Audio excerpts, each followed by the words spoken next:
आत्ता आपण उभे आहोत तळेगाव दाभाडे येथील ऐतिहासिक तळ्याच्या इथे। या ऐतिहासिक तळ्यामध्ये इतक्या मोठ्या प्रमाणात जलपर्णी उगवली आहे व या जलपर्णीमुळे इथे राहणारे जे स्थानिक नागरिक आहेत त्यांना डासांचा प्रादुर्भाव होतोय, त्यांच्या घरामध्ये साप किंवा प्राणी निघतायत। तर या संदर्भात इथल्या स्थानिकांनी तळेगाव दाभाडे नगर परिषदेला अनेक निवेदनं केली आहेत, विनंती केली आहे की हे तळं स्वच्छ करण्यात यावं, कारण अनेक भोई कुटुंबातील अनेक लोकांचा उदरनिर्वाह या तळ्यातल्या मासेमारीतून होत असतो, तर ती मासेमारी त्यांना करता येत नाही आहे। तसंच तळेगाव दाभाडे नगर परिषदेतर्फे काही दिवसांपूर्वी इथं काही स्पॉट तयार केलेले आहेत जिथं कर्दळीची झाडं लावलेली आहेत, तळ्यामध्ये त्याच्यामध्ये कारंजं पण लावलेलं आहे आणि या सगळ्याचा त्रास इथल्या मच्छीमार जे आहेत, भोई समाजाची लोक आहेत त्यांना होतोय। आपण त्यांच्याकडनं जाणून घेणार आहोत नेमक्या त्यांच्या समस्या काय आहेत। नमस्कार, मी नगरसेविका आहे शोभा परदेशी। हे ऐतिहासिक तळे हे माझ्या प्रभागात येतं। हे तळे माझ्या प्रभागात येत असल्यामुळे वारंवार इथल्या स्थानिक लोकांची मला तक्रार येत असती। आज इथं पाहायला गेलं ना तर मॅडम आजूबाजूला जवळजवळ 200 ते 300 घरं येतं आणि खूप लहान मुलं येतं। परवाच एक घटना अशी घडली की माझ्याकडे काही लोक माझ्या घरी आले सांगायला की घरात साप वगैरे निघायला लागलेत त्यांच्या। तर विश्वास नाही बसला त्या गोष्टीवरती, म्हणून मी त्यांच्याकडून काही प्रूफ मागितला की बाबा खरंच निघाला आहे का। तर तेव्हा त्यांनी मला सापाचे वगैरे व्हिडिओ दाखवले। परत मच्छर चावून लोकांना जी जखमा झालेल्या आहेत पायांना वगैरे त्याचेही काही व्हिडिओ मला त्यांनी दाखवले। तर मी काल शिवंशीही बोलून घेतलं की साहेब म्हटलं असा असा प्रकार तिथे घडतो आहे आणि त्याच्यामुळे आणि काही लोकही तिथे राहणारे आमच्या भुई समाजाचे, तर त्यांचाही उदरनिर्वाह ह्या तळ्यावरच होतो आहे। तर ह्या तळ्यामध्ये आता त्या जलपर्णीमुळे सगळी मच्छी मरून चालली आहे। त्याच्यामुळे ती मच्छी मेल्यामुळे त्याच्यावरती चिलटं होता येतं, मच्छर होता येतं आणि पक्ष्यांचंही खूप प्रमाण वाढले। मग ते लोकांच्या घरावरती ते मासे वगैरे घेऊन बसतात, मग त्याच्यामुळे त्याची घाण आळ्या अशा लोकांच्या घरावरती पडायला लागल्यात। तर वारंवार मला ती तक्रार आहे आणि ह्या स्थानिक लोकांनी माझ्या परस्पर या नगरपालिकेमध्ये खूप वेळा अर्ज दिलेले आहेत, पण त्याच्यावरती ठोस अशी कारवाई काही होत नाही आहे।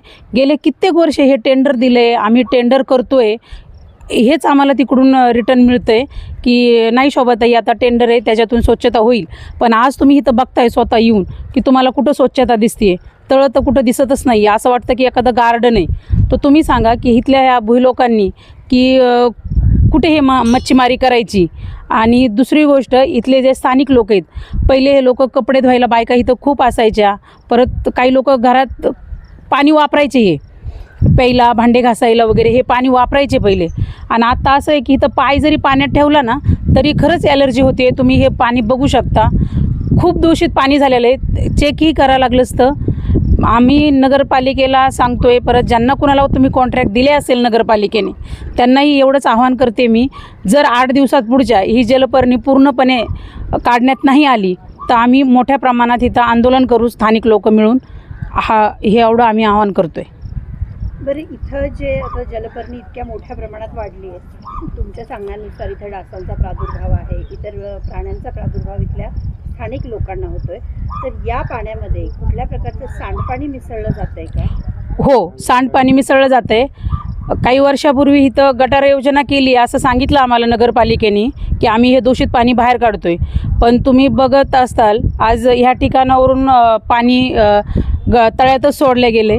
तिकडे पण आम्ही मागं बऱ्याच वेळा तक्रार केली, सातकर इटभट्टी आहे तिथून सुद्धा ते पाणी सांडपाणी पूर्णपणे तळ्यात येतं आहे। आम्ही त्याच्यावरही नगरपालिकेत जाऊन सांगितलं की हे पाणी तळ्यात येतं आहे ते बंद करा, म्हणजे हे जलपर्णी वाढणार नाही।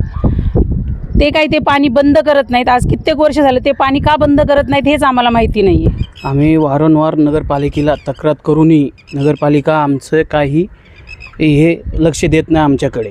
याच्यामुळे खूप मच्छर पण झालेले आहे आणि याच्यामध्ये आता ते जे प्राणी आहे साप वगैरे, आता त्यांना इथं जागा नसल्यामुळे ते लोकांच्या घरांमध्ये पण भरपूर प्रमाणामध्ये घुसायला लागले। ते आता कालच तळं भरल्यामुळे ना पाण्यातले जे जीवजंतू आहेत ते अख्खे बाहेर यायला लागलेत। कालच आमच्या घरात साप आढळला।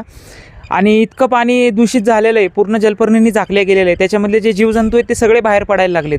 कालच साप धरून नेला आमच्या तिथनं आणि इतकं प्रमाण वाढलं आहे, फार कचरं वगैरे झालेलं आहे पाण्यात. मच्छर वगैरे चिलटेसुद्धा खूप प्रमाणात झालेले आहेत.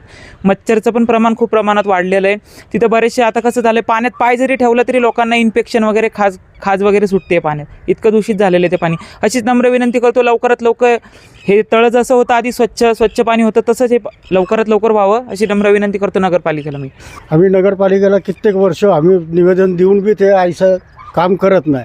हे 4 दिवस माणसं पाठवतात की ते झालं की इथं आम्ही शेजारी राहणारे मच्छरानं ये आणि पहिलं वरचं सांडपाणी आहे ना ते बंद करायला पाहिजे. ते सांडपाण्यामुळे इतकी जलपर्णी झालेली आहे की त्या जलपर्णीमुळे माणसाला इतका त्रास व्हायला लागला की काय ते. तळ्यामध्ये पहिलं स्वच्छ होतं त्यावेळेला डासाचं प्रादुर्भाव नव्हता. आता जास्त जलपर्णी झाल्यामुळे डास जास्त सुटायला लागले. रात्रभर झोप येत नाही, मच्छर असे झोपूच देत नाही, एवढे मच्छर प्रमाण झाले. आरोग्याचा प्रश्न झाला नागरिकांचा. ह्या तलावामध्ये मासेमारी करत असताना जलपर्णीमुळं मासेमारी होत नाही, माशाची वाढ बी होत नाही आणि वारंवार आम्ही नगर परिषदेला तक्रार करूनही नगरपालिका याची दखल घेत नाही. नमस्कार, माझं नाव ओम आहे. मी तळेगावातील एक ऐतिहासिक तळ्याच्या जवळ राहणारा एक नागरिक आहे. खूप वर्ष आधी इथे गटार योजना राबवण्यात आली.